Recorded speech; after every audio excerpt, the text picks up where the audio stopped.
이해관계자 또는 정보 이용자가 되겠습니다. 먼저 첫 번째는 주주예요. 법인 기업을 중심으로 설명을 드리도록 하겠습니다. 전산회계 1급 시험은 법인 기업 중심으로 출제가 되기 때문에 법인 기업 위주로 설명을 드릴게요. 주주는 뭐냐면 우리 회사의 장사 미천을 댄 우리 회사의 주인이에요. 우리 회사의 지분을 보유하고 있는 자가 누구다? 주주. 그러면 주주는 그 회사의 정보를 왜 필요로 할까? 그렇죠. 이 회사에 장사 미천을 댈 것인가 말 것인가? 장사 미천 얼만큼 될 것인가? 내가 이 회사에 투자했을 때 얼만큼의 배당을 받을 수 있을 것인가? 얼만큼 투자하지? 이번에 투자 연장할까? 이렇게 의사결정할 때 그 회사의 정보를 요구한답니다. 그러니까 주주는 주식을 보유할 것인가? 주식은 회사의 소유권에 관한 증서예요. 주식을 보유할 것인가 말 것인가? 배당 얼마 받을 것인가? 라는 의사결정할 때 그 회사의 정보를 요구하고요. 이어서 두 번째는 채권자. 채권자는 우리 회사에 돈을 빌려주는 자예요. 일반적인 금융기관이라고 보시면 되겠습니다. 그러면 금융기관에서 우리 회사에 어떤 정보를 요구할까요? 그렇죠? 그러니까 채권자의 의사결정이 뭐냐면 이 회사에 돈을 빌려줄 것인가 말 것인가, 얼만큼의 돈을 빌려줄 것인가, 빌려준다면 얼만큼의 이자를 받을 것인가, 이번에 만기가 도래했는데 만기 연장할 것인가 말 것인가 라는 의사결정할 때 그 회사의 정보를 필요로 하겠죠. 그렇죠? 일단 채권자의 의사결정은 원금 회수, 빌려준 거 회수할 것인가 말 것인가, 또는 이자 얼만큼 받을 것인가 라는 의사결정할 때 그 회사의 정보를 요구하고요. 그 다음 세 번째는 경영자. 경영자는 회사의 이익을 극대화시킬 목적으로 의사결정을 하고 있습니다. 그러니까 실적이죠. 실적. 우리 회사 신제품 얼마에 판매할 것인가, 또는 잘 팔리는 이 제품 해외 시장에 개척할 것인가, 그러니까 해외 시장에 진출할 것인가 말 것인가, 특정 사업 부문에서 계속 손실이 가중되어진다면 이 사업부 폐지할 것인가 말 것인가 라는 의사결정, 회사 실적을 높이기 위한 의사결정할 때 그 회사의 정보를 요구하는 겁니다. 자, 이어서 네 번째는 우리 회사 종업원이 있죠. 종업원은 이 회사에 취업을 할 것인가 말 것인가, 만약에 취업을 했다 그러면 이 회사에 평생 몸 바쳐 일할 것인가 말 것인가, 이번에 임금 협상해야 되는데 얼만큼의 임금을 올려달라고 하는 게 합리적일 것인가 라는 의사결정할 때 그 회사의 정보 요구할 거예요.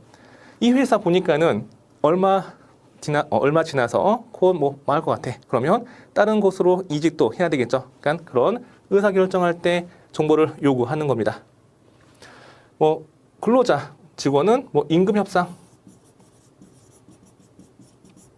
이직과 관련되어서 정보를 요구할 거고요. 다음 다섯 번째는 국가. 국가는 우리 회사가 이익이 발생되었다면 회사의 이제 이익에 대해서 얼만큼의 세금을 징수할 것인가, 이 세금 징수 문제와 관련되어서 정보를 요구할 거고요. 그 다음 여섯 번째, 거래처. 거래처는 매출거래처와 매입거래처 이렇게 둘로 구분할 수가 있습니다. 특히 신용거래, 현금 거래가 아니고 신용거래예요. 이 회사에 신용거래, 외상거래 할 것인가 말 것인가, 괜히 외상거래했다가 돈 떼이는 거 아닌가 라는 의사결정할 때 그 회사의 정보를 요구할 겁니다. 그러니까 이렇게 우리 회사의 이해관계자가 각각의 의사결정을 하기 위해서 그 회사의 정보를 요구하는 거죠. 그렇죠? 이 이해관계자, 우리 그림을 통해서 자세히 살펴봤고요. 이 이해관계자에 의해서 회계가 둘로 구분이 되어집니다. 그러면 이어서 회계 분류에 대해서 보도록 하겠습니다. 회계의 분류. 먼저 회사 내부에 있으면 내부 이해관계자고요. 그리고 회사 외부에 있으면 외부 이해 관계자가 되는 겁니다. 내부, 외부예요. 누가 있을까? 먼저 누구? 내부는 경영자와 종업원이 있고요. 우리 시험은 경영자와 관련되어서만 이해하시면 됩니다. 외부는 뭐 거래처, 국가, 주주, 채권자 등이 있을 텐데 여기는 주주와 채권자에 대해서 살펴보시면 되겠습니다.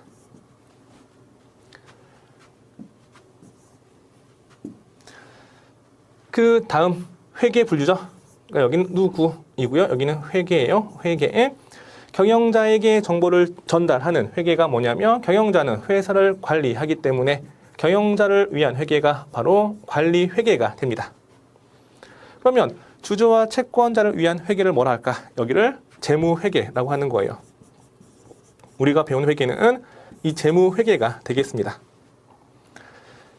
이어서 회계는 정보 이용자에게 정보를 전달하는 과정이고 그러면 정보가 담기는 그릇이 있어야 되겠죠. 정보 전달 수단에 대해서 보겠습니다. 정보 전달 수단. 경영자한테 정보를 전달하는 건 특수 목적 보고서예요. 특수하게. 그러니까 경영자가 요구하는 형식에 맞추어서 만든 보고서죠. 이게 특수 목적 보고서. 만약에 경영자가 표를 통해서 보고해라. 표를 만드는 겁니다. 경영자가 이해하기 쉽게 뭐 그림을 그려서 보고해라. 그러면 그림을 그리는 겁니다. 경영자가 춤을 통해서 보고해라. 그럼 춤 만들어야 돼. 아이고. 하여튼 이렇게 경영자가 요구하는 형식에 맞게끔 특수하게 만든 보고서가 이게 관리회계 정보 전달 수단이 되고요. 여기 주주와 채권자, 뭐 삼성전자 주주, 채권자 뭐 어마어마하겠죠. 엄청 많을 거예요. 한 명 한 명만을 위한 특수 목적 보고서 만들 수 있을까? 만들다가는 이 보고서 만들다가 아무 일도 못해요.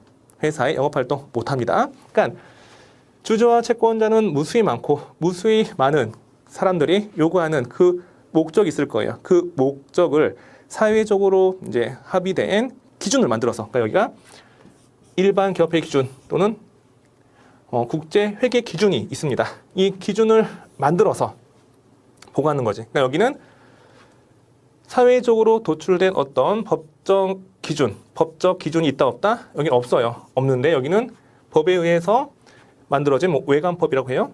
기준이 있어요. 기준에 의해서 정보가 전달되어지는 거고요. 그러니까 기준에 의해서 작성된 걸 뭐라 하냐면 재무제표라고 합니다. 이게 정말 중요해요. 별표. 정말 중요하죠. 재무제표. 경영 관련된 서적 중에서 항상 베스트셀러가 뭐가 있냐면 재무제표 있는 법. 뭐 주식을 투자할 때에도 항상 먼저 보는 게 그 회사의 재무제표를 보셔야 돼요. 아주 유명한 투자자 워렌 버핏도 항상 강조하는 게 이 재무제표를 먼저 봐라 라고 하고 있어요. 그러니까 주주와 채권자에게 정보를 전달하는 게 재무회계인데 반드시 기준에 의해서 작성된 재무제표에 의해서 전달이 되어진다라는 거죠. 그러면 이 재무제표 뭐가 있을까요? 첫 번째는 재무상태표가 있습니다. 재무상태표는 일정 시점에 재무상태, 재산 상태를 의미하는 거죠. 그러니까 재무상태는 나 얼마 있니가 의미가 있으려면 일정 시점이라는 수식어가 달라붙어야 돼요. 제가 친구한테 물어보는 거죠. 친구야, 너 얼마 있니? 라고 하니까 친구가 얘기하기를 너 지금 얼마 있어? 이렇게 얘기하겠죠. 뭐 지갑에 돈 꺼내가지고 나 지금 얼마 있다. 이렇게 얘기할 거예요. 제가 친구한테 친구야 얼마 있니? 라고 얘기했더니 친구가 나는 태어날 때 무일푼으로 태어났고 유치원 때 획기적인 아이템을 통해서 사업을 했더니 뭐 대박 나서 돈을 많이 벌었는데 최근에 무리하게 확장해서 그냥 자금 조달이 원활치 않아가지고 망했어. 이렇게 얘기하나요? 아니잖아요. 그죠? 얼마 있니? 라고 물어보면 지금 얼마 있다. 이렇게 나올 거예요. 그러니까 얼마 있니는 일정 시점이라는 수식어가 달라붙어야 의미가 명확해지는 겁니다. 이어서 두 번째는 손익계산서. 손익계산서는 일정 기간 동안의 경영 성과를 의미하는 거고요. 여기에서 경영 성과는 뭐냐면 얼마 버니 뜻이에요. 얼마 벌고 있니? 얼마 버니? 이게 경영 성과. 얼마 버는 게 의미가 있으려면 반드시 일정 기간이라는 수식어가 달라붙어야 합니다. 제가 친구한테 물어보는 거예요. 아까 그 친구입니다. 친구야, 얼마 버니? 그 친구가 50만 원 번대요. 만약에 제가 한 달에 100만 원 번다. 그럼 제가 더 많이 버니까 친구한테 밥도 사고 술 사고 이렇게 경비를 좀 지원해 줄 거예요. 근데 어느 술자리에 제가 이제 술 사면서 얘기하는 거죠. 야, 나 한 달에 100만 원 버는데 뭐 교육비 나가고 뭐 의료비 나가고 하면 항상 마이너스다. 나 100만 원 버는데 이렇게 힘들게 살고 있다. 야, 넌 오죽하겠니? 이렇게 위로의 말을 하고 있는데 갑자기 친구가 웃더니 야, 무슨 소리야? 나는 시간당 50만 원 벌어. 이렇게 얘기하는 거예요. 그럼 제가 많이 버는 거예요? 아니면 친구가 많이 버는 거예요?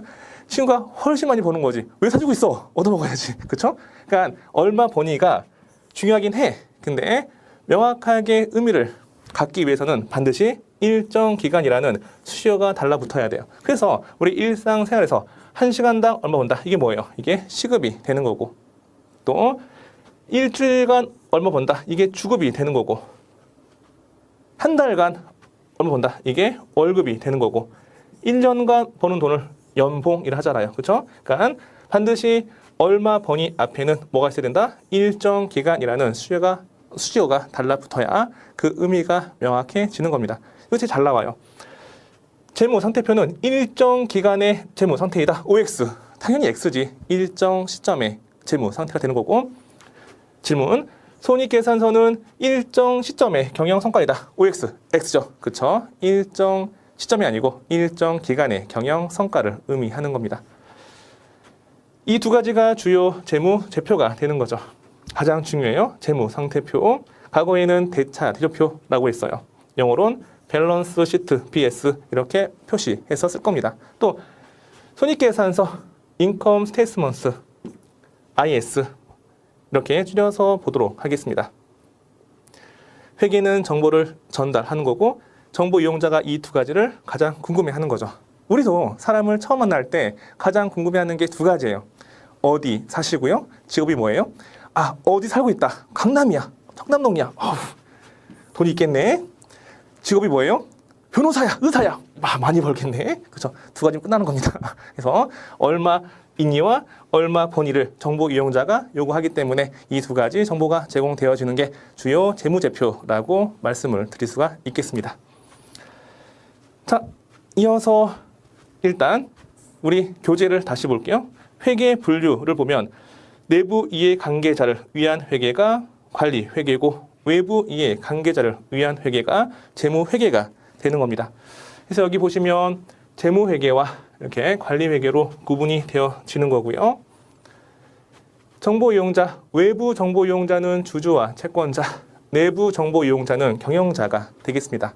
목적은 재무회계 목적은 외부 이해 관계자의 의사결정에 유용하다, 도움이 되다, 쓸모가 있다, 유용한 정보 제공이 재무회계고요. 관리회계는 외부 이해 관계자인 경영자, 관리적 의사결정에 유용한 정보 제공이 되겠습니다. 재무회계는 중요해요. 재무회계는 반드시 기준에 의해서 작성된 뭐가 있다? 재무제표가 있는 거고, 관리회계는 특수목적 보고서가 있습니다. 관리회계는 앞으로 무엇을 할 것인가 말 것인가 라는 의사결정과 연관이 있기 때문에 미래지향적이고, 재무회계는 과거의 사건을 기록하는 거에서 출발하기 때문에 과거지향적이다 라는 거 기억을 하시면 됩니다. 여기는 관리회계는 기준이 있어요, 없어요? 기준이 없는 거죠. 책에 적으시면 돼요. 여긴 기준 없고요. 여긴 기준 있어요. 이어서 재무제표. 재무제표는 정보 이용자에게 기업 실체에 관한 정보를 전달하는 보고 수단이 되겠습니다. 정보가 담긴 그릇이라고 보시면 돼요. 이 재무제표는 재무상태표, 과거는 대차 대조표라고 했어요. 재무상태표, 손익계산서, 현금흐름표, 자본변동표, 주석을 말하죠. 자, 우리 두 가지 배웠고요. 현금 흐름표는 일정 기간 동안의 영업활동, 투자활동, 재무활동, 이게 경제활동이죠. 경제활동을 나누어서 현금이 얼마 들어왔고 현금이 얼마 지출되었는지 일정 기간별로 현금의 유입과 유출을 기록하는 표가 현금 흐름표가 되겠습니다. 자본 변동표. 이 자본은 우리 회사 주주의 몫이에요. 우리 회사의 장사 미천을 댄 주주의 몫이 이 자본이고요. 이 자본이 기초부터 기말까지 일정 기간 동안 어떻게 변동되었는지 보고하는 게 자본 변동표가 되겠습니다. 주주의 투자, 또 주주에 대한 분배, 배당 등에 관한 정보가 제공되어지는 거죠. 주석, 이 주석 뭐냐면 재무제표 해당 과목 또는 금액에 기호를 붙이고 별지에 그 내용을 간결하게 기재하는 걸 의미합니다. 만약에 우리 회사 소유주가 있다. 여기에 주석 1, 여기에다가 이렇게 주석 1 이렇게 적고요. 별지에다가 주석 1. 우리 회사 주주는 누가 있고 지분율이 몇 %씩 가지고 있고 그리고 주소가 어디고 연락처가 어디다. 이렇게 설명하는 게 뭐다? 이게 주석이 되는 거죠. 보충 설명하고자 하는 단어 또는 금액에다가 기호를 표시하고 별지에다가 간결하게 보충 설명하는 게 주석이에요. 그러면 주기, 주석과 주기를 많이 헷갈려 하시는데 주기 뭐냐면 보충 설명하고자 하는 단어 또는 금액에 밑에다가 가로죠. 가로. 이렇게 가로를 쓰는 거예요. 가로 쓰고 가로를 쓴 다음에 간결하게 설명하는 게 바로 주기가 되겠습니다. 그러니까 여기 분배 가로하고 얼마 분배했다. 금액 100만 원 이렇게 적는 게 바로 주기예요. 그러니까 주기는 재무제표상의 해당 과목 다음에 내용을 간단한 자구 또는 숫자로 가로 안에 표시하는 거. 어려우면 주석은 기호고요. 주기는 바로 가로가 되겠습니다. 그러면 주석은 재무제표에 포함이 되죠. 그러니까 재무제표에 해당하는 게 여기죠. 여기 이거 암기할게요. 중요해요. 나머지 주기, 이익잉여금, 처분계산서, 시산표, 제조원가명서 앞으로 다 배울 거예요. 일단 주기는 배웠고 나머지는 앞으로 우리가 공부하면서 해당 서식을 하나하나 보도록 할 겁니다. 시험은 이렇게 나오죠. 다음 중 재무제표인 것은 아닌 것은 사지선다형으로 출제가 되고 있고요. 1번, 그러니까 만약에 문제가 다음 중 재무제표가 아닌 것은 1번 재무상태표, 2번 손익계산서, 3번 주석, 4번 주기. 다 몇 번이에요? 주기가 답이 되겠지. 만약에 이 문제 틀린 사람 정말 자기 죽이고 싶을 거야. 이거 주기 틀렸으니까. 그쵸? 이게 쉽게 나와요. 그러니까 여기 5가지는 암기하시는 게 좋습니다. 그러니까 주기, 시산표, 이익잉여금, 처분계산서 등은 포함되지 않는다. 이 밑에 있는 건 뒤에서 다시 배우도록 할 거고요. 재무제표는 기준에 따라서 작성이 되어지는데 이거는 참고예요. 참고. 이 기준은 다시 크게 3가지로 분류가 되어집니다. 먼저 첫 번째는 KIFRS. 이게 뭐냐면 국제회계 기준이에요. 이 국제회계 기준은 보통 상장기업, 삼성전자 등 상장기업과 금융기관에서 작성하는 겁니다. 이 국제회계 기준은 정보 이용자가 국내에 국한되어 있는 게 아니고 정보 이용자가 국외에도 다수가 있습니다. 만약에 우리나라에서만 통용된 기준에 의해서 재무제표가 작성되어지는데 우리 회사의 투자하는 주주와 채권자가 국외 기관도 많다는 거예요. 그러니까 만약에 미국 투자가 우리 회사 정보를 요구해. 그러면 미국 기준으로 따로 만들어야 되고요.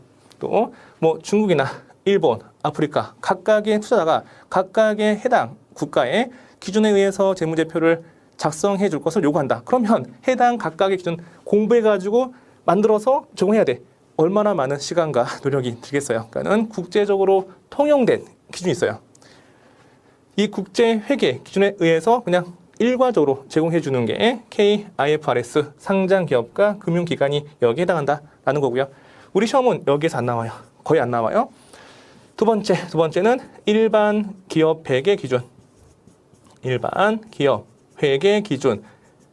외관법에 의해서 회계 감사를 받는 기업은 일반 기업 회계 기준에 의해서 작성하시면 되겠습니다. 보통 자산 총액이 한 120억 이상이다. 그러면 일반 기업 회계 기준에 따라서 재무제표 작성해서 공시하면 돼요.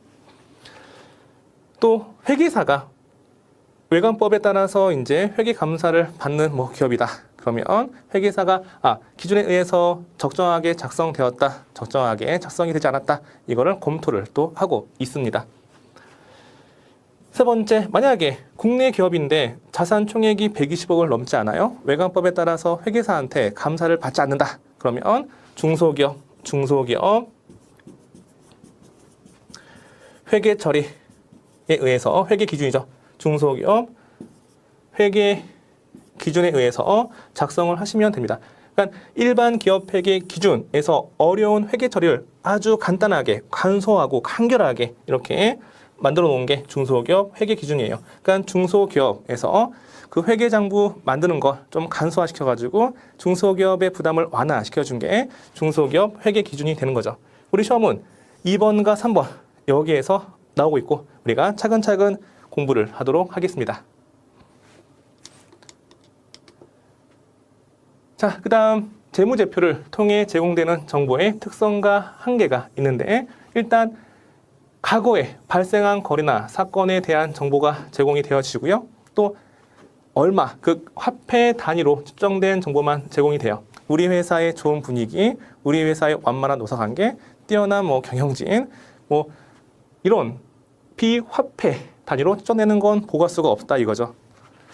또 재무제표는 추정에 의한 측정치를 포함합니다. 그러니까 나중에 배우겠지만 우리 회사 기말 채권에 대해서 얼마대일 거라고 예상하는지를 보여주는 게 있어요. 그러니까 기말 채권 잔액 중에 얼마대일 것 같아요? 라고 추정에 의해서 보고하는 것도 있습니다. 또 네 번째, 재무제표는 기업 실체에 관한 정보가 제공되며 산업 또는 경제 전반에 관한 정보를 제공하고 있지는 않죠. 그러니까 우리 기업에 관한 것만 제공하는 거지 우리 기업과 관련된 경제 전반적인 사항까지 모두 포괄적으로 알려줄 수가 없어요. 할 수가 없겠죠. 재무제표의 한계, 이것도 객관식 문제에서 가끔 출제가 되고 있으니까 기억을 하시면 되는데 잘 나오는 게 이거예요. 만약에 문제에서 재무제표는 추정에 의한 측정치를 포함하지 않는다. 이렇게 나오면 틀린 거야.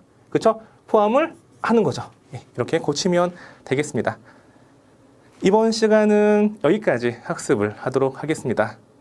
수업 내용을 잘 이해하시도록 노력해 보시고 또 제가 이렇게 전자칠판 통해서 밑줄 그었죠. 밑줄 그은 거 내용도 정리하시면 되겠습니다. 최대한 쉽고 자세하게 설명을 드릴 테니까 빠짐없이 잘 들으시고 또 문제 풀 때에는 앞으로 문제 풀 때는 여러분이 먼저 한번 풀어보시고 그리고 정답 확인을 하시면 되겠습니다. 이번 시간 복습 잘하시고 다음 시간에 뵙겠습니다. 수고하셨습니다.